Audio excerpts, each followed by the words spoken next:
Students, today we are going to study the qualitative test of proteins. So we'll start with the biuret test. Bi means two and uret means two urea molecules. When combined together they form a biuret.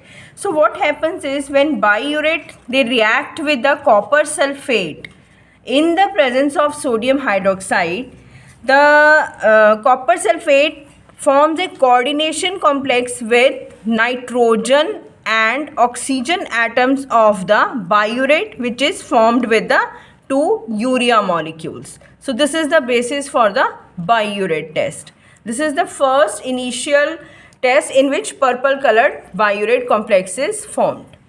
Second, we come to the ninhydrin test. When ninhydrin react with amino acid containing ammonia, it forms a Reumann's purple or blue color compound which is called as Reumann's purple. So third very important test is Millen's test.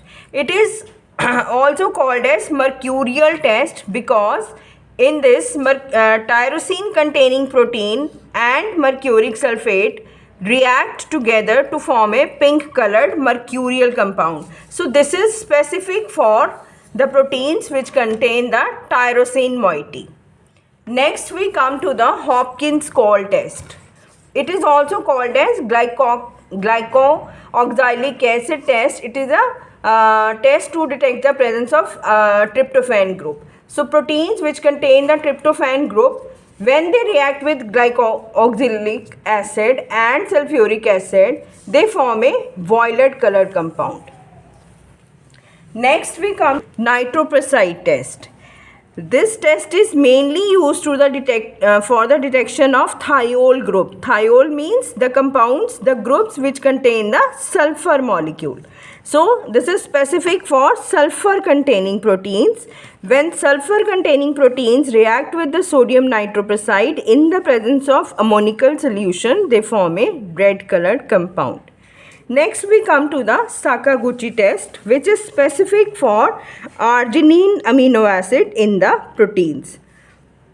What happens in this test is the arginine reacts with the alpha naphthol and sodium hypobromide, which is an oxidizing agent, to give you a red color. So this is specific for arginine.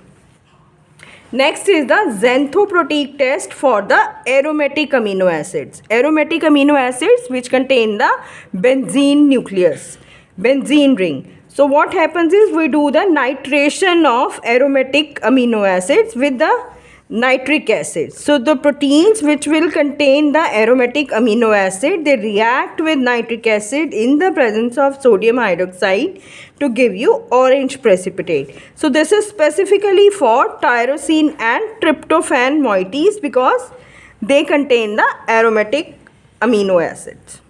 Next test is for Newman test, which contains the this test is for the proteins which contain the phosphate group.